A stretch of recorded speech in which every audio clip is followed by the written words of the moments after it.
Honourable Member for Bruce Grey, Owen Sound. Thank you, Mr. Speaker.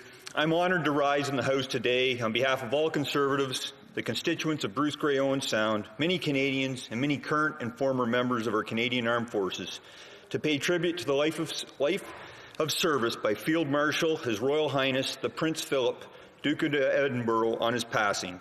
We all share our deepest condolences to Her Majesty the Queen and all members of the royal family. I'm going to focus my comments on the Prince's impact on our Canadian military, and I'll admit skewed towards his service as the Colonel-in-Chief to the Royal Canadian Regiment for 68 years, while I fully recognized he served in this capacity for other Canadian Army regiments, including the Cadets, was an Admiral for the Royal Canadian Navy, Captain General of the Canadian Army, and General of the Royal Canadian Air Force. As such, I'm going to read into the record, not my own words, but some quotes from some key Canadian military leaders on His Royal Highness's passing. Le Colonel, Commandant du Régiment Royal de... The Colonel, the life of His Royal Highness. He served during war and peace. This will be a lasting example for us all. On behalf of the Royal Canadian Regiment, the Right Honourable David Johnston, 28th Governor-General of Canada and the Colonel of the Regiment, we share our deep sadness on the passing of His Royal Highness, the Prince Philip, Duke of Edinburgh, a man who personified service before self. We wish to extend our sincere condolences to Her Majesty the Queen, the entire royal family, as well as His Royal Highness's friends and colleagues in this most difficult time. For Major General Steve Whaling, senior serving within the RCR, the RCR was privileged to have His Royal Highness the Prince Philip wear the cap badge of Canada's oldest regular force infantry regiment for 68 years. He served as a role model of service to country that no other will likely ever surpass. His leadership will be missed. And from Colonel Retired Joe Aitchison, former Colonel of the Regiment, no description of Prince Philip's connection to the Royal Canadian Regiment would be complete without reference to an event that occurred well before he was appointed Colonel-in-Chief, but became known only 70 years after the fact. In October 1942, young Philip had just been promoted to the rank of lieutenant and appointed First Lieutenant of HMS Wallace, notably the youngest officer of the Royal Navy to hold such an appointment at the time. HMS Wallace was assigned to support Operation Husky, the Allied invasion of Sicily that began on 10 July 1943. The Royal Canadian Regiment was one of the units that took part in the invasion landings as part of the 1st Canadian Division. The regiment's objective was a small airfield near Pechino on the southeast area of Sicily. The second in command of the anti-tank platoon on the day of the landing was a young Royal Canadian, Sherry Atkinson. Fast forward 70 years. At the breakfast reception preceding the presentation of the new regimental colour to the 3rd Battalion in Toronto on 27 April 2013, the Colonel-in-Chief, the reviewing officer, met Mr. Atkinson by design. In the course of their conversation, they established that on the day of the landing, they had been roughly the same place at the same time, the Prince offshore and Sherry onshore, with the former providing naval gunfire support to the activities of the latter. When they established this connection, it became very difficult indeed to separate them. This is the kind of connection that has existed between Prince Philip and the Royal Canadian Regiment over the entire 68 years of his appointment as its Colonel-in-Chief. The connection can perhaps be best described as a relationship between warriors, unquestionably of different generations of background, with shared values and ethos. Mr. Speaker, I fully agree with these esteemed Canadian military leaders' words that clearly highlight His Royal Highness's dedication to service. Further, I'd add that I had the honor to meet the Prince in person during the same visit in 2013 as the commanding officer of the 2nd Battalion, the Royal Canadian Regiment. Our interaction was likely only 10 seconds in duration, but I still count myself fortunate to have had this privilege. Watching the Prince work the room, showing his accustomed ability to relate to whomever he was speaking to, be that a private soldier or the Governor-General, his remarkable stamina, his close eye to detail, and his overwhelming charm was incredibly impressive. Next, I'd like to focus on the Duke of Edinburgh Awards. These awards will be one of the most significant legacies that will immortalize Prince Philip and his encouragement of youth. Established in 1956, they came to Canada in 1963. Today, the Duke of Edinburgh's international award operates in over 130 countries and territories globally. Over 500,000 Canadians have benefited from the program since its inception. It recognizes young people between the age of 14 to 24 and encourages those youth to develop universal skills such as creativity, problem solving, communication, and decision making. The award's aims include improving mental health, employability and earning potential, improved physical fitness and health, and increased engagement with charitable and community causes. The award program is comprised of 4 sections. The service section is intended to develop a sense of community and social responsibility. The adventurous journey section aims to cultivate a spirit of adventure and discovery and an understanding of the environment. The skills section develops cultural, vocational, and practical skills, and the physical recreational section encourages improved performance and fitness. I think all members of the House would agree the Duke of Edinburgh Awards are a program that is just as applicable today, if not more so, than when the program was established in 1956.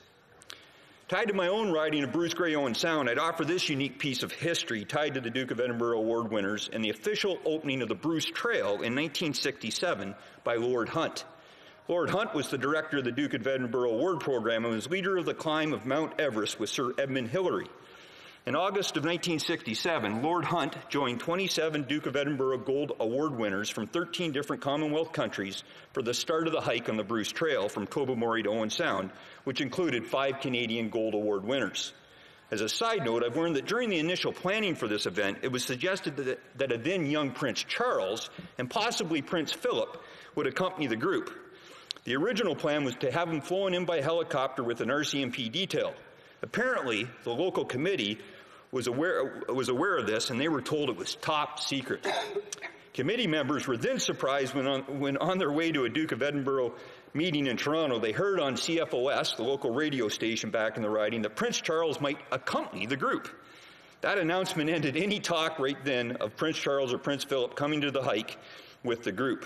I guess, Mr. Speaker, maintaining confidentiality has been an ongoing problem for more than just political parties, and in this case it's very unfortunate, as I'm sure both Prince Charles and Prince Philip would have enjoyed the hike of the magnificent Bruce Trail.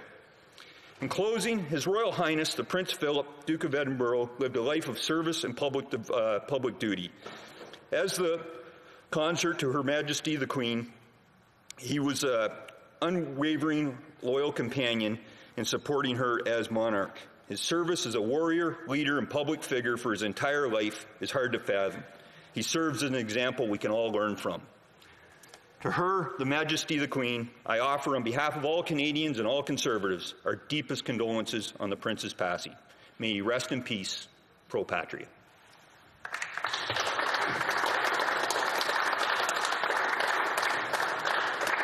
Say Space Cafe. News, music, and comedy. Their family. This government claims that they want to get Canadians back to work, but propose a tax that is projected to kill over 200,000 jobs across Canada. Liberals' tax increases disproportionately impact lower and middle-income households, single mothers, pensioners, and immigrants. If this Prime Minister cares so much about middle-class prosperity, why is he trying so hard to push Canadians into poverty? Leader of the opposition. The Prime Minister investigate allegations. It is opioids, fentanyl, homelessness have been a grim experience for people in the North, and every day we are losing people to overdoses. But I want to speak of an incredible initiative that is bringing hope and saving lives. The Firekeepers are a mobile team working 24/7 on the streets of Timmins to help the Indigenous homeless that all too often fall through the cracks. The Firekeepers are an initiative of the Mushkegowuk Council, and they're working in partnership with the City of Timmins, Living Space, DSAB, and the frontline workers who've been keeping people alive through this crisis. I was approached by the Firekeepers about making their dream a reality, so my office got down to work and we got them the funds so we can get the resources deployed on the streets of Timmins. We have a long way to go in dealing with the nightmare of opioid addiction and homelessness. We need more treatment facilities. We need the feds to actually put in place a national housing strategy. But I want to thank the members of the Firekeepers because their work will keep people alive and they will keep the citizens of Timmins safe, and that is really important at this time. L'honorable député de Beauport-Côte.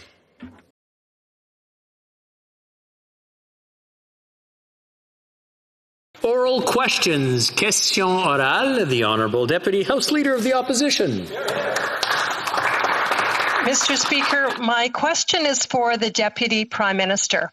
After over 23,000 deaths, tens of thousands of businesses closed, people's jobs and livelihoods lost, after drug overdoses, suicide and mental health crisis at an all-time high, people being locked in their homes away from their families, and a third wave of COVID upon us, can she explain why she thinks the pain and suffering that COVID has caused is a political opportunity, as she said last week, and not an absolute tragedy? The Honourable Minister.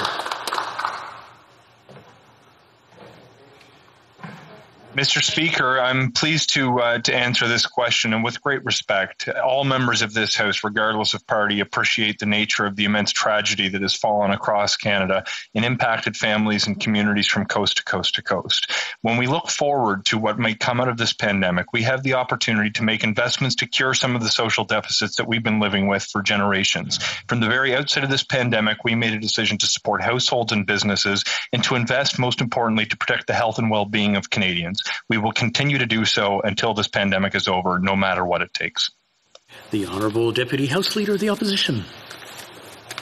Thank you, Mr. Speaker, and I'm the Deputy Leader of the Opposition. Thank you.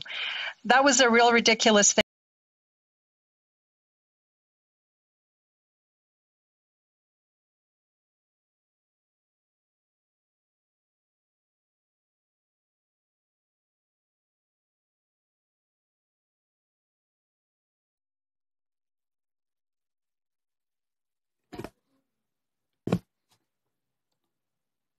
Mr. Ross, would you be able to unplug and replug your headset? Point of order, Madam Chair. Yes, Mr. Poilievre? Yeah, I just want to put on the record, all members of the committee have the right to hear every testimony in English and in French. And the problem seems to be that there's poor audio for our translators. And I wonder if we might spend some time between now and the next meeting on that, perhaps with other committees as well, because I hear Mr. Ross and I've heard other witnesses that apparently translators can't hear. But this reoccurring problem occurs where they, for some reason, can't get the audio that everyone else is getting. So. Thank you very much, Mr. Poilievre. Actually, it's the requirement in order to be able to translate, the audio must be much higher than what you and I would normally be able to work with. So it's something that's being looked at liaison committee as well. And we've made a point of trying to make sure that witnesses, when we are scheduling them and have them in advance, that we're able to ship them headsets that are approved use for our translators. So duly noted, but we're working as best we can to make sure that our translators and interpreters are able to do the work that they need.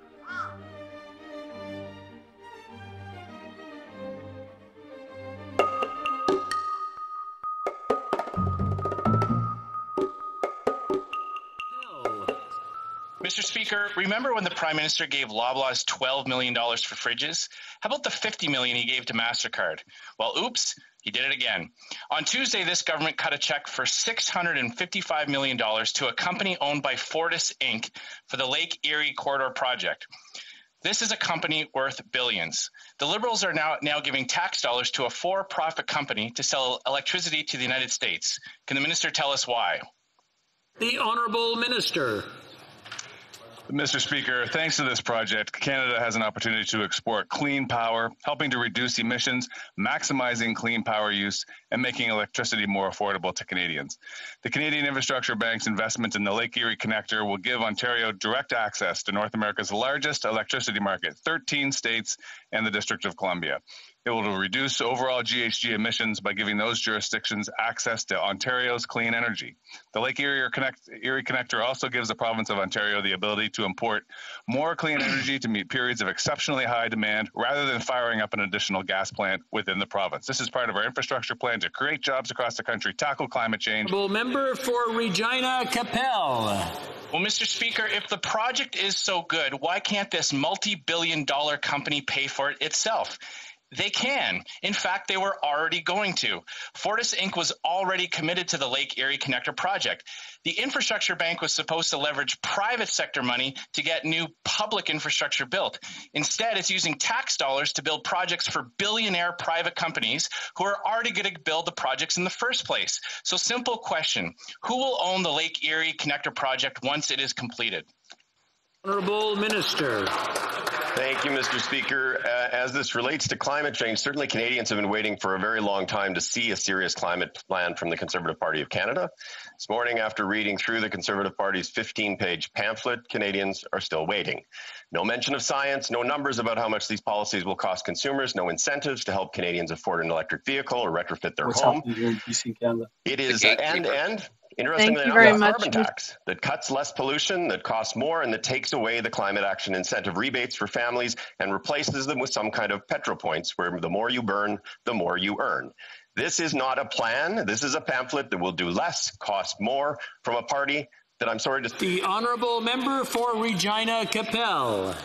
The member could try to change the channel from his own corporate welfare scandal, but the fact remains that the Lake Erie Corridor is a project owned by a subsidiary of Fortis Inc., who, according to their own website, had revenues of $8.9 billion in 2020. Fortis is a massive energy company that makes huge profits. Last year, they paid out over $800 million in dividends to their shareholders.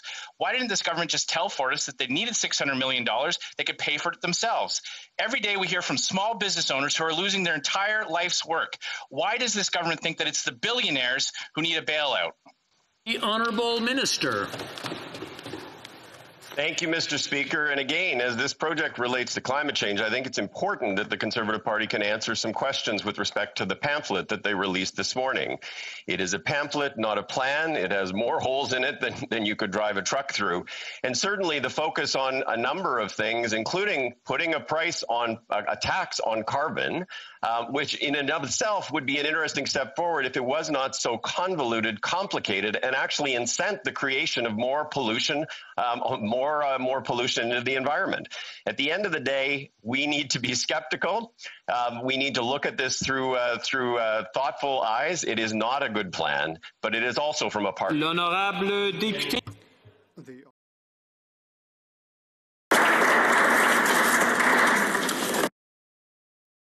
The Honourable Leader of the Opposition. Ross. And with that, we will start our rounds of questions. Our first 6-minute round, we will start with MP Poilievre. You have the floor. Thank you very much. My questions start with Mr. Ross. Mr. Ross, if you listen to the media, you would think that all First Nations are against all resource development. Can you tell me the truth about where communities that you represent stand on these projects? Well, you know, a lot of the communities that do support LNG, for example, did so under their own community processes, under democratically elected leadership. And what you're seeing in BC right now is a push to actually silence or marginalize democratically elected First Nations people. And it's the politics and ideology. It's a big problem in BC. And in fact, everything you talk about in terms of the media, nobody's actually going to all those First Nations that signed on to Kitta Morgan or onto the LNG project. There's 2 major LNG projects in Kitimat, and both have the support of First Nations. Nobody wants to do a story on it because it's just not sexy enough. It doesn't make headlines. Right. And yet, already you see the benefit going to all these communities along the way to address poverty, substance abuse, children in care. But it just doesn't make the news because it's just not sexy. Right. And all of the journalists and so-called environmental activists who stand in the way of the projects that would lift your people out of poverty, once they succeed at blocking the projects, do they stay around to help your people? No. And in fact, if they don't get the support of the leadership of a community, they'll find somebody else within that community to actually support their opposition. It's something I've talked about in terms of the BC legislature as a number one principle that I see in terms of legislatures.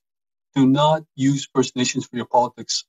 For one of the most disadvantaged people in Canada, especially for the last 15 years, where we've actually seen light at the end of the tunnel, where we can actually engage in economy and actually say no to government funding. Will UNDRIP help your people? No, UNDRIP will not help, especially in the form of Bill 41 that was passed in the BC legislature. It's all rhetoric. It's narrative, and it doesn't actually speak to Section 35 of the Constitution. It doesn't speak to any of the presumed case law that defines Section 35 of the Constitution. There's no definition, and in fact, they've inserted it into the BC Environmental Assessment Act in BC. And all that vagueness is going to actually create more and more uncertainty. And unfortunately, we're going to have to go to court to find that definition of UNDRIP. And, First Nations have a constitutional right to be consulted about projects that touch upon their territories, and rightly so. When Justin Trudeau vetoed the Northern Gateway pipeline, for which First Nations communities had $2 billion worth of benefit sharing agreements, did he consult with the people who were supporting the project in First Nations communities?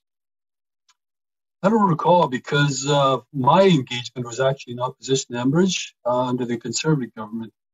And one of my biggest issues back then was, nobody truly understood the Haida court case on a duty to consult and accommodate, much less the corporations. In fact, the LNG companies that came in after Enbridge said that they will not make the same mistakes as Enbridge. I had apologies from the presidents of Enbridge after all was said and done for their treatment of Aboriginal rights and title. And I went through all the processes, I went through all the court cases, I went through all of it. And fundamentally, at the core of the issue was an understanding of Aboriginal rights and title. Today, it's much different. It's much better. Everybody understands Aboriginal rights and title is here to stay. Excellent. And I understand all the elected communities on the right of way of the Coastal Gas Link are supporting that natural gas project. Is that your understanding as well? Oh, without a doubt. They all signed on, including First Nations along the tanker route. Right. They signed on. And they did it for the benefit that actually we're all enjoying right now as we speak for the last 5 years. And then, so the non-Indigenous protesters who were blocking trains and standing in the way and creating these blockades, would you say they represent the First Nations communities affected by the Coastal GasLink pipeline and liquefaction project? No, not even close. In fact, they actually blockaded the BC legislature, and I was told that I should actually support Aboriginal rights and title by a protester. And I had spent the better part of 15 years doing exactly that to get my people to a better place, along with 17 other First Nations along the pipeline. They were all doing it under the banner of rights and title. And a lot of the protesters across Canada don't have a good understanding of what rights and title actually is. So this is a project that will benefit the communities that elected leaders that unanimously support it, and the communities they represent. It will actually reduce global greenhouse gases by replacing foreign oil with clean, green Canadian natural gas. It helps the environment. It helps First Nations escape poverty and achieve independence. Isn't that what we're continually told that we should be doing? That's what I learned back in 2004. I've been reviewing LNG projects, forestry projects, solar and wind, you name it, I've reviewed it. And I always thought that was the common denominator, protect the environment, but actually try to do something for the planet, as well as try uplift Aboriginals. And by the way, when you uplift Aboriginals in any setting, you actually make the community stronger, BC stronger, Canada stronger. I don't understand why we're actually allowing the opposition to actually dictate what's happening here in BC and Canada. The gatekeepers. Thank you very much, Mr.